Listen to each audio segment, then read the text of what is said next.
নাজার তৌসির বেরিয়েছে পরীক্ষার উদ্দেশ্যে এই কিছু সময় আগে বাড়ি হতে।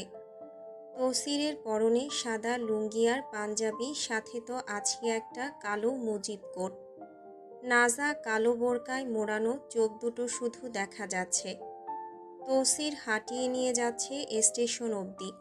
গাড়ির স্টেশনে গিয়ে গাড়িতে উঠবে। নাজা আপন মনে হাঁটছে আর নিজের মনকে ভয়ডর থেকে বাঁচানোর চেষ্টা করছে। তৌসিরকে বউ নিয়ে হাঁটতে দেখে প্রতিমধ্যে সবাই আর চোখে দেখছেন নাজাকে। এতে বড্ড অস্বস্তি হচ্ছে। তৌসির সবাইকে এভাবে তাকাতে দেখে হাঁটতে হাঁটতে নাক মুখ কুঁচকে বলে, শাওয়ার এক মানুষজন, এদের লাইগা বউ নিয়েও একটু হাঁটতে পারবো না? নাজা গালি শুনেই নাক মুখ কুঁচকে ফিসফিসিয়ে বলে, সব সময় এক গালি।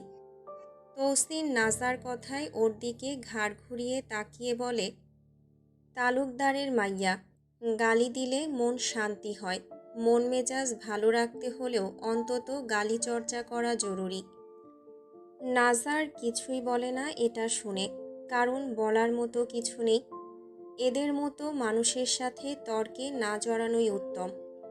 কিছু সময় হেঁটে নাজার হাঁটে না, দাঁড়িয়ে যায় আর হাঁটতে পারছে না। স্টেশন এখনো অনেকটা পথ বাকি। এত হাঁটা নাজার রুচির মধ্যে পড়ে না। তৌসিরকে দাঁড়িয়ে যেতে দেখে নিজেও দাঁড়িয়ে যায়। তারপর পেছনে তাকিয়ে জিজ্ঞেস করে, কি হইল, আও না কেন?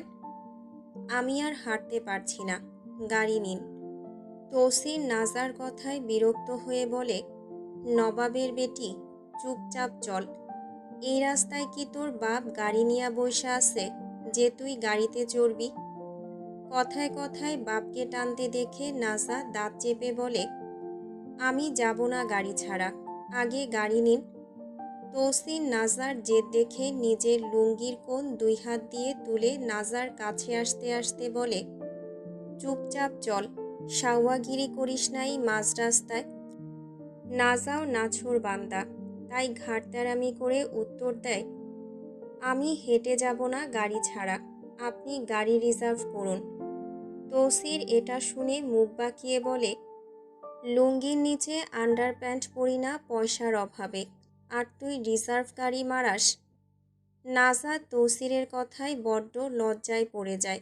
ছি, কি বাণী! তারপরও বলে, আমি গাড়ি ছাড়া যাব না। তৌসির নাজার কথায় ওর দিকে আর চোখে কিছু সময় চুপ করে তাকিয়ে থাকে। তারপর বলে, তুই না গেলে না যাইস, পরীক্ষা তোর আমার না, আমি বাড়ি গেলাম। বাড়ি যাওয়ার কথা শুনে নাজা ঘাবড়ে গিয়ে আর একটাও শব্দ ব্যয় করে না, চুপচাপ সামনে আগায়। তৌসির এটা দেখে আপন মনেই বলে, এক নাটক ঝুলাইছে দয়াল আমার গলায়। এই বলে নিজের ডান হাত দিয়ে লুঙ্গি তুলে ধরে আর বাঁ হাত দিয়ে নাজার ডান হাতটা নিজের হাতের মুঠোয় নিয়ে হাঁটতে শুরু করে। নাজা নিজের হাত ছাড়ানোর চেষ্টা করে বলে, আমার হাত ছাড়ুন, হাত ধরলেন কেন? তৌসির নাজার হাত আরও শক্ত করে ধরে বলে, রাইতে আমার কোলে ঘুমাইতে পারো আর দিনে হাত ধরতেই ফ্যাত ফ্যাত করো। নাজা তৌসিরের মুখের এই বিষাক্ত বাণী শুনে রাগে ফাটতে শুরু করে। কত বড় কথা বলল! নাজা ফিসফিসিয়ে রাগী গলায় বলে, আজ রাতে শুধু আইসেন জড়িয়ে ধরে ঘুমাইতে, তখন দেখবেন কি করি আমি। সেদিনের মতো বিচ্ছু ঢুকাইয়া দিবা লুঙ্গির নিচ দিয়া। নাজা সামনে পা ফেলতে ফেলতে বলে, সেদিন তো সরিয়ে নিয়েছি, আজ রাতে আর সরাবো না। এই, তুই তো দেখি বউ নামের শত্রু রে। নাজা তৌসিরের কথায় ওর মুখের দিকে মুখ তুলে তাকিয়ে বলে, শত্রুর ঘরের মেয়েকে বউ করেছেন, তাহলে শত্রুই তো হব। তুই শত্রুর ঘরের মাইয়া হইল, এখন তুই আমার বউ, আর আমি আমার বউরে সবচেয়ে আপন মনে করি, যদিও শত্রু হয়। নাজা তৌসিরের কথায় ওর দিকে তাকিয়ে বলে, প্রেম তো দেখি বাটি বাটি হয়ে গলে পড়তেছে। তৌসির নাজার কথায় ক্ষীণ হাসে। তারপর বলে, এইডা প্রেম না, এইডা খালি দায়িত্ব। আর তোমার বয়স অনেক কম, তাই তোমার প্রতি আমার ভাবনাটাও বেশি। তৌসিরের কথা শুনে নিঃশব্দে কিছু সময় চেয়ে রয় নাজা তৌসিরের মুখ পানে। কি মিঠা বাণী ঝাড়ল ওর তিতা মুখ দিয়ে। তখনই ওদের পাশে একটা সিএনজি এসে থামে। সিএনজির ড্রাইভার মাথা বের করে দাঁত কেলিয়ে হেসে বলে, ও তৌসির ভাই, কই যাইবেন? এক টান দিতাম নাকি আপনারে? তৌসির থেমে গিয়ে ওর দিকে তাকিয়ে বলে, দরগা গেট যাইমো। ও, তাইলে আয়েন। সাথে কেডা? আপনার বউ নাকি? আমাদের ভাবি? তৌসির ওর কথায় নাজার দিকে এক নজর তাকায়, তারপর তার দিকে তাকিয়ে বলে, না, আমার মাইয়া, বউ না। নাজার হার্ট অ্যাটাক করার মতো অবস্থা। কি বলছে কি এই তৌসির?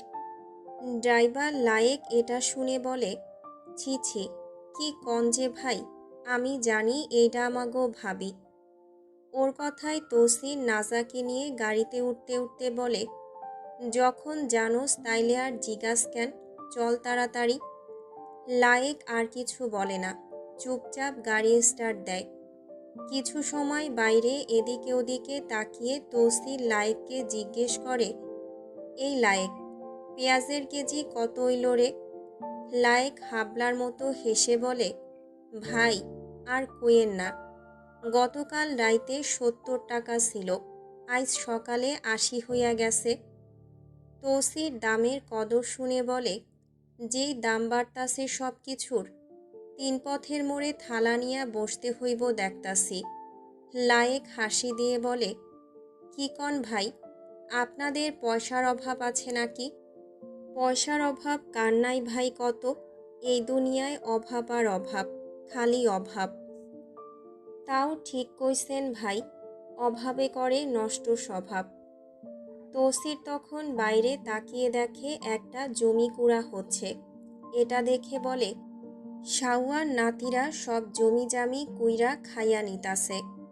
লায়েক হাসি দিয়ে বলে, কি কুমু ভাই, মাইনসে কিছু বোঝে না, গরিব কৃষকগুলার মাথার উপর ছাদ ভাঙে। তৌসির দীর্ঘশ্বাস ছেড়ে বলে, ভাবতাছি এবার বৈশাখ মাসে আমরা ক্ষেত করমু না, গ্রামের কৃষকদের দিয়া দিমো ক্ষেত করার লাইগা।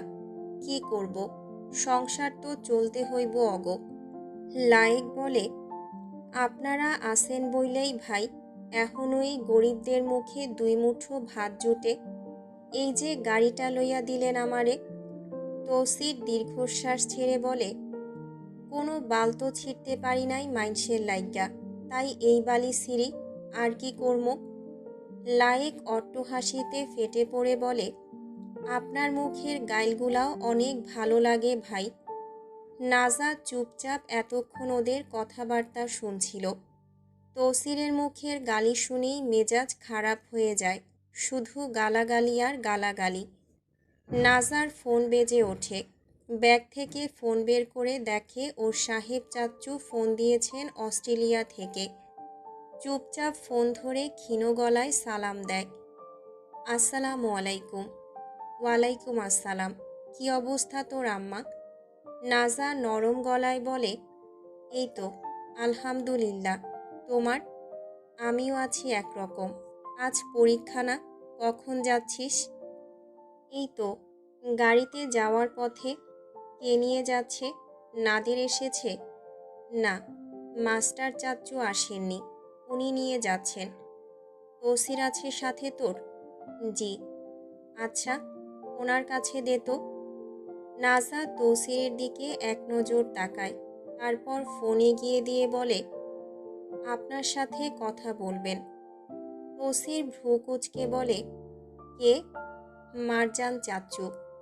তৌসির নাজার কথায় নাজার থেকে ফোন নিয়ে কানে লাগিয়ে একটা লম্বা সালাম দেয়, আসসালামু আলাইকুম শ্বশুর মশাই, কেমন আছেন?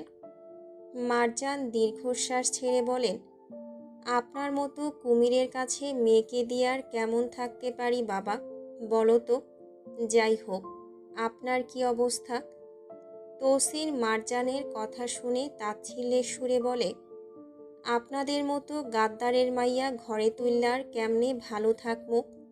তারপরও দয়ালের দয়ায় পাক্কা আছি। নাজা দাঁত চেপে বসে রয়।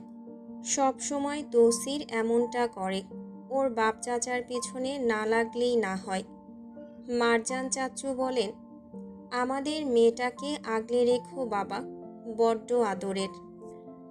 আদরে তো আমিও রাখতে চাই, কিন্তু আপনাদের মেয়ে তো মুনাফেকি ছাড়া কথাই কয় না আমার লগে। ওর বয়সটা কম, একটু বুঝাবেন, খুবই জেদি। চিন্তা করবেন না, বউ আমার, তাই ভালো রাখার দায়িত্ব আমার। আচ্ছা, তাহলে ভালো থাকুন, নাজার কাছে একটাবার দিন। তৌসির নাজার কাছে ফোন দেয়। মারজান নাজাকে বলেন, তোর যা রাগ আর জেদ ছাড়ার ঝাড়িস, মনে রাখিস ও আমাদের শত্রু।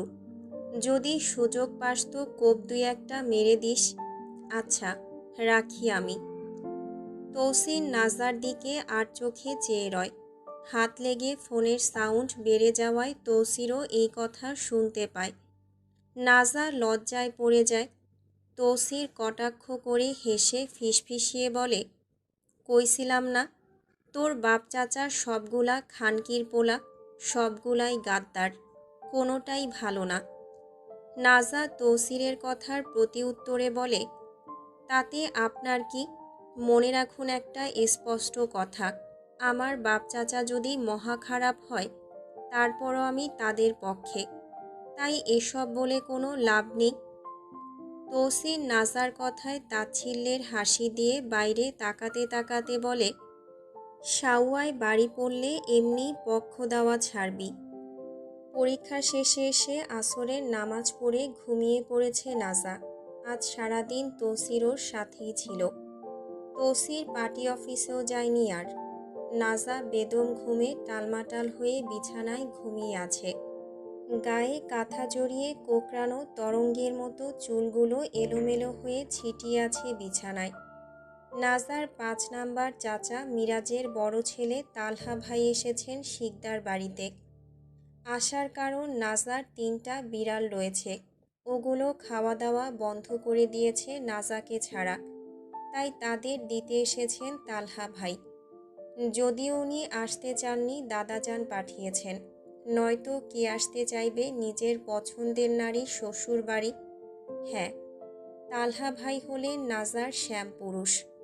তালহা ভাই বড্ড ভালোবাসেন এই জেদি ঘাড়তেরা নাজাকে। তিনি জানেন নাজা ওনাকে পছন্দ করে, কিন্তু আফসোস তাদের পরিণতি বিচ্ছেদী। তালহা ভাইকে তৌসির নিয়ে এসেছে নাজার কাছে, তাদের রুমে, যাতে উনি দেখা করে বিড়ালগুলো দিতে পারেন। তালহা ভাই এসে ওকে ঘুমে দেখে তৌসিরের দিকে এক নজর তাকিয়ে বলেন, ভাই, ওকে জাগানোর প্রয়োজন নেই, থাকুক ঘুমে, আমি চলে যাই। তৌসির নাজার পাশে এসে দাঁড়াতে দাঁড়াতে বলে, না না, আপনি এসে বন, আমি ডাইকা দিচ্ছি। তালহা ভাই আর কী বা করবেন, চুপচাপ এগিয়ে এসে বিছানার এক কোণে বসেন। চারপাশে এক পলক তাকান। আজ ওনার রৌদ্ররাগিনী অন্য কারো যত্নের ফুল, কি মিষ্টিভাবে ঘুমিয়ে আছে। তালহা ভাই নির্মল নয়নে চেয়ে থাকে ঘুমন্ত নাজার পানে। চোখের কি ভয়ঙ্কর তৃষ্ণা। আজ কদিন পর দেখলেন, প্রাণটা বেরিয়ে যাচ্ছিল একটিবার আপন প্রণয় রানীকে দেখার জন্য। তৌসির নাজার দিকে ঝুঁকে ওর বাহু আলতো করে টেনে বলে, নাজা, ওঠো, কে এসেছে দেখো। ঘুমের মধ্যে বিরক্ত হয়ে নাজা ঘুমের ঘোরে চিৎকার করে বলে, রাতে জড়িয়ে ধরে ঘুমাতে দেননি, এখন বিরক্ত করলে খুব খারাপ হয়ে যাবে বলে দিলাম। তৌসির নাজার কথায় ওকে একটানে তুলে মনে মনে বলে, মান সম্মান আর কিছু রাখত নাই নাদান। রাতে জড়িয়ে ধরে ঘুমাতে দেননি, এই কথাখানি তালহা ভাইয়ের কর্ণপাত হতেই মনে হয় ওনার কলিজাটাকেও অল্প অল্প করে ধীরে ধীরে টেনে বের করে নিল। তালহা ভাইয়ের অন্তর ফাটতে শুরু করেছে। অস্থির হয়ে পড়ছেন উনি। হাত পা আপনা আপনি কাঁপতে শুরু করেছে। নিজেকে দমিয়ে রাখার সাধ্যের বাইরে চলে যাচ্ছে। তৌসির নাজাকে একটানে তুলে বসায়। নাজা চোখ কসলিয়ে চোখ খোলে। সামনে যেই না তালহা ভাইকে বসে থাকতে দেখে অমনি ভেতর স্তব্ধ হয়ে যায়। শরীরের লোম খাড়া হয়ে যেতে শুরু করে। তৌসির ওর ওড়নাটা পাশ থেকে নিয়ে ওর গলায় জড়িয়ে দিতে দিতে বলে, নাও ভাইয়ের লগে কথা কও, আমি গোসল দিয়ে আই। এই বলে তৌসির ওয়ার্ড্রোব থেকে একটা কালো আর নীল চেকের লুঙ্গি নিয়ে বেরিয়ে যায় রুম থেকে। রেখে যায় পিছনে দুজন অবক তাকে, যারা কিনা একে অপরকে বলতে পারেনি দুজনেই আমরণ ভালোবাসে। নাজা ঘর থেকে বেরিয়ে এসে বিছানা থেকে নেমে তালহা ভাইয়ের সামনে গিয়ে দাঁড়ায়। হাত পা ঠান্ডা হয়ে গেছে, বুক ধড়ফড় করছে। মনে হচ্ছে এই বুঝি অন্তরে কেউ বিষাক্ত কাঁটা ফুটিয়ে দিল। নাজা তালহা ভাইয়ের সামনে দাঁড়াতেই উনি চোখ তুলে তাকান অসহায় চোখে। এক পলক ওর দিকে আর জিজ্ঞেস করেন, কেমন আছিস? নাজা নিজের পান্নার মতো কালচে সবুজ চোখে অদ্ভুত দৃষ্টিতে অগোছালো তালহা ভাইয়ের দিকে তাকিয়ে থাকে। তালহা ভাইয়ের পরনে হালকা নীল রঙের একটা ক্লাসিক শার্ট আর কালো প্যান্ট, চুলগুলো এলোমেলো, সিগারেট খাওয়া কালচে খয়েরি ঠোঁট, ক্লিন শেভের শ্যামলা চেহারা, বড্ড মায়াবী লাগে এই পুরুষটার। নাজা কিছু সময় চুপ করে তাকিয়ে থেকে উত্তর দেয় মেকি হেসে, ভালো থাকতে দিয়েছেন, ভালো থাকবো। তালহা ভাই চোখ নামিয়ে নেন নাজার কথায়। বিয়ের কথা শুনেই পালিয়ে নিয়ে যাওয়ার জন্য বাচ্চাদের মতো কান্না করে আবদার করেছিল নাজা তালহা ভাইয়ের কাছে। কিন্তু আফসোস, তালহা ভাই শোনেননি, বিন্দুমাত্র ভ্রুক্ষেপ করেনি। পরিবারের সম্মানের ন্যায় চেয়ে বলেছিলেন নাজাকে, তোর আবেগ আমি, ভালোবাসা নই। এই কথাখানি যতবার নাজা ভালোবাসায় প্রকাশ করেছে ততবারই উনি বলেছেন আবেগ। আবেগ বলতে বলতেই পর হয়ে গেল। নাজা দেখে তালহা ভাই ঘেমে গেছেন, তাই আগে যেমন ওনাকে পানি দিত তেমনি আজও তালহা ভাইকে এক গ্লাস পানি এগিয়ে দিয়ে বলে, নিন তালহা ভাই, পানি। তালহা ভাই অক্ষুণ্ণ চোখে নাজার হাতে ধরা গ্লাসের দিকে তাকান। ওর হাতে চুড়ি দেখে এক নিরুপায় চক্ষু সম্ভার নিয়ে নাজার ন্যায় তাকিয়ে বলেন, অন্যের নামে চুড়ি পরা হাতে আমায় পানি দিচ্ছিস, এই পানি আমার গলা দিয়ে নামবে? নাজার কলিজায় লাগে তালহা ভাইয়ের আধার গ্লানির আর্তনাদ। চুপচাপ পানির গ্লাসটা জায়গা মতো রেখে আবারও তালহা ভাইয়ের সামনে এসে দাঁড়ায় আর নিস্তেজ গলায় বলে, তালহা ভাই, মৃত্যুর আগ অবধি মনে থাকবে, আমার চোখের অসহায় পানিগুলো আপনার মন গলাতে পারিনি। তালহা ভাই নাজার কথায় বুক ভরা বিমর্ষণীয় মৃদু হেসে বলেন, আমাদের মিলন কখনো হওয়ারই ছিল না। হ্যাঁ, ছিল না তো, আপনি চাননি তাই হয়নি এটা। তালহা ভাই নির্মূল হেসে বলেন, কিছু জিনিস চাওয়া সাধ্যের বাইরে থাকে। নাজার চোখে পানি চলে আসছে ধীরে ধীরে, বুক ফেপে উঠছে বারবার কষ্টে, কিন্তু কিছুই করার নেই। ক্ষীণ গলায় বলে, হঠাৎ আমার শ্বশুর বাড়িতে এলেন যে, লাশ অবস্থায় দেখতে এসেছেন বুঝি? তালহা ভাই নাজার থেকে চোখ সরিয়ে নিয়েছিলেন, তবে ওর এই কথা শুনে আবারও নাজার মুখ পানে কাতর দৃষ্টিতে তাকান। আজ ওনার প্রেম সঞ্চারিণীর মুখে অভিমানের চাপা কষ্ট। আজ তালহা ভাইয়ের কঠোর অভিমানে নয়নদয়ে জ্বলছে সিক্ত অনুরাগ। এই অভিমান দেখে তালহা ভাই মেকি হেসে বলেন, জানিস, অভিমানশীলা রমণীরা নীরবতায় প্রেমকাব্য রচনা করে। তালহা ভাইয়ের কথায় স্রেফ স্তব্ধ হয়ে তাকিয়ে থাকে নাজা ওনার পানে। কতটা নিষ্ঠুর উনি! তালহা ভাই বোঝেন এখানে থাকার উচিত নয়, তাই উঠতে উঠতে বলেন, আমি যাই রে, তোর বিড়ালগুলো দিতে এলাম, নিচে লিভিং রুমে 3 জন রাখা আছে।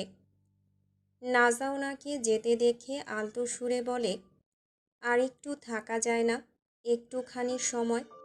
তালহা ভাই ওর কথায় হেসে বলেন, কি করব থেকে? থেকে গেলেই তো আর তুই আমার হবি না। নাজার ভেতরটা ফেটে পড়তে থাকে। মনে হচ্ছে পাহাড় ধসে পড়ল এর উপরে। এভাবে যদি আগে বলতেন তাহলে মুহূর্তেই ওনার নামে ১০-১২ বার কবুল বলে দিত নাজা। কিন্তু আজ বলতে পারবে না। আর আজই এমন কথা বলছেন তিনি। নাজা তালহা ভাইকে বলে, ওপারে হব, আপনি ওপার অবধি অপেক্ষা করবেন তো আমার। তালহা ভাই নাজার কথায় মুচকি হাসেন, কারণ তিনি জানেন এটা বাস্তব নয়। আর কিছুদিন পর নাজা তালহা ভাই বলতে কেউ আছে কিনা ভুলে যাবে, নিজের সংসারে মন দেবে। তাই এসব আশা করাই বৃথা। তালহা ভাই মুচকি হেসে যেতে যেতে বলেন, ভালো থাকিস, আমি গেলাম। এই বলে উনি সামনে আগান। পা তীর করে কাঁপছে, পা ফেলতে ইচ্ছে হচ্ছে না। মন চাচ্ছে আরও কিছু সময় নিজের প্রিয় নারীর সঙ্গ দিতে, দুই গাল কথা বলতে। সেই কথা হোক না তিক্ত, তারপরও তিক্ত কথাই বলতে, কিন্তু তা যে সম্ভব নয়। নাজা অচেতন হয়ে কাতর চোখে তালহা ভাইয়ের যাওয়ার দিকে তাকিয়ে বলে, আমি আসব, আমি আপনার কাছেই আসব। আপনাকে ছাড়া আমার পক্ষে সম্ভব নয় বাঁচা। আমাদের আবার দেখা হবে। ওর কথা কর্ণপাত হতেই আপনা আপনি থেমে যায় তালহা ভাইয়ের পা। উনি ঘাড় ফিরিয়ে নাজার ন্যায় তাকিয়ে ঠোঁটে অল্প হাসি ঝুলিয়ে বলেন, এই জীবনে আমাদের আর কখনো দেখা না হোক। এই বলে উনি দ্রুত পায়ে রুম থেকে বেরিয়ে যান। ভেতরটা ফেটে যাচ্ছে। নিজের প্রিয় নারী আজ অন্য কারো স্ত্রী।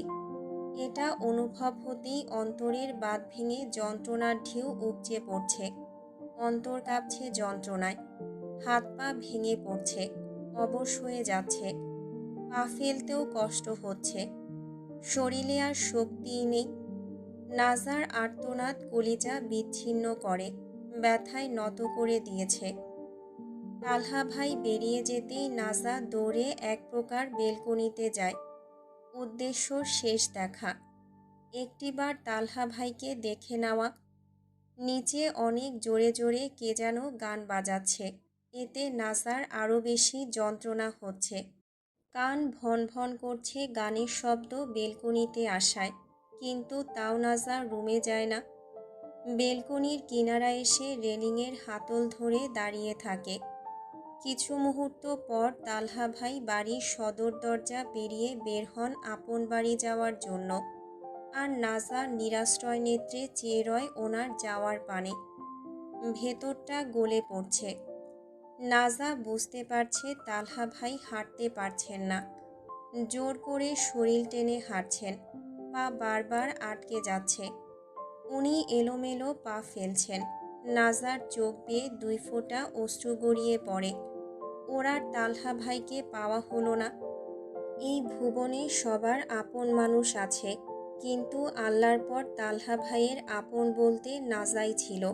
আজ সেও পর হয়ে গেল। মা নেই, বাবা দ্বিতীয় বিয়ে করেছেন। তালহা ভাই থেমে যান গেটের সামনে গিয়ে।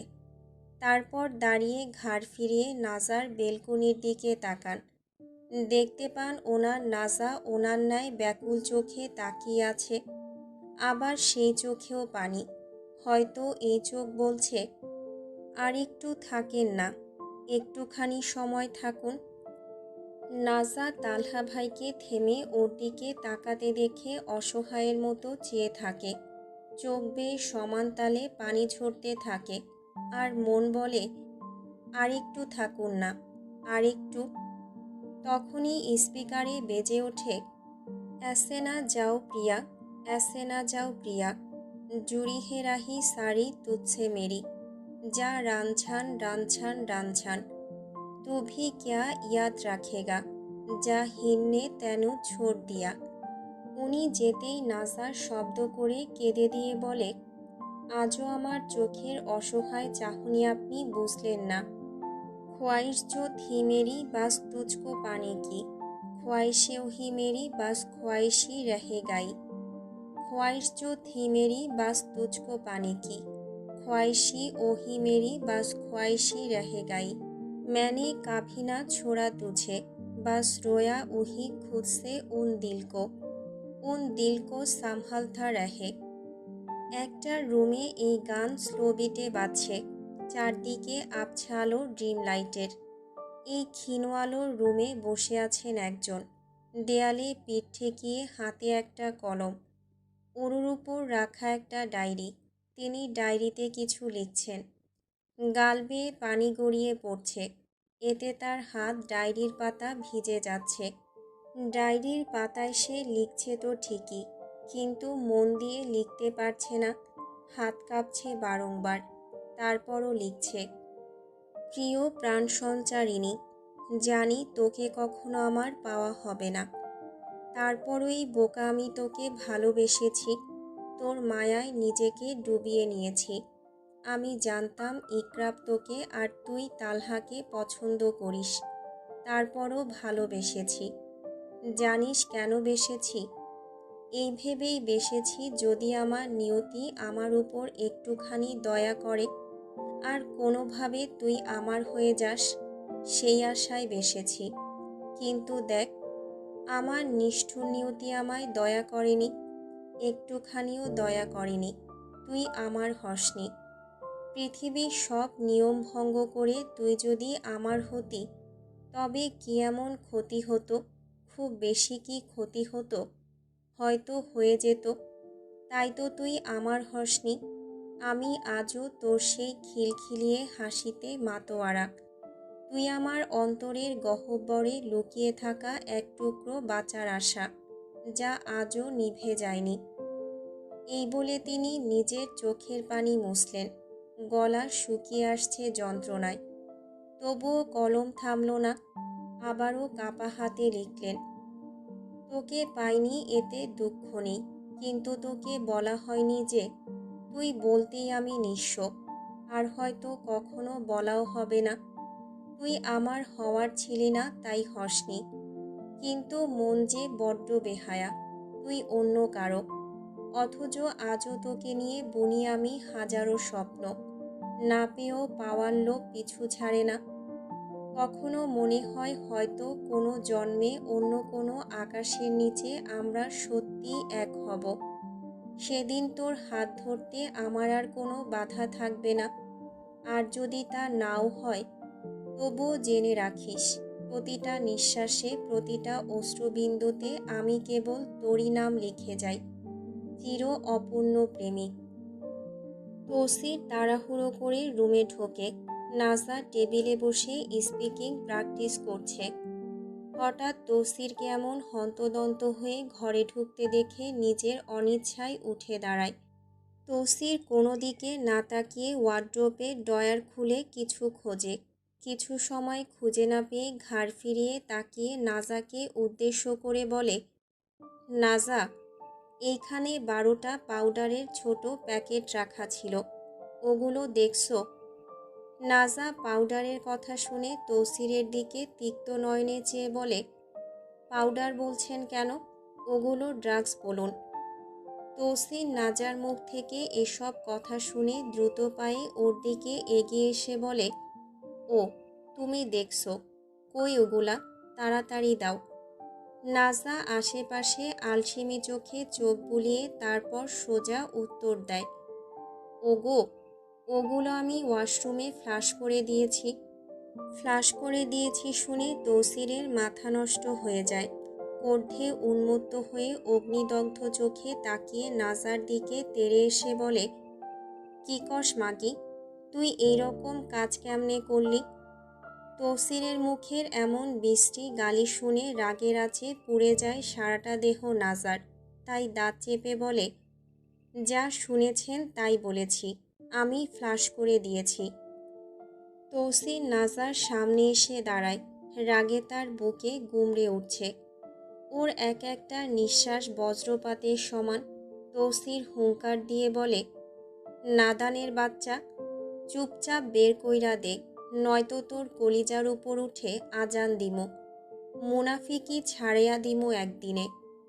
নাজার বড্ড ভয় লাগতে শুরু করে, কিন্তু তারপরও সাহস নিয়ে তৌসিরের চোখে চোখ রেখে বলে, আমি ফ্লাশ করে দিয়েছি।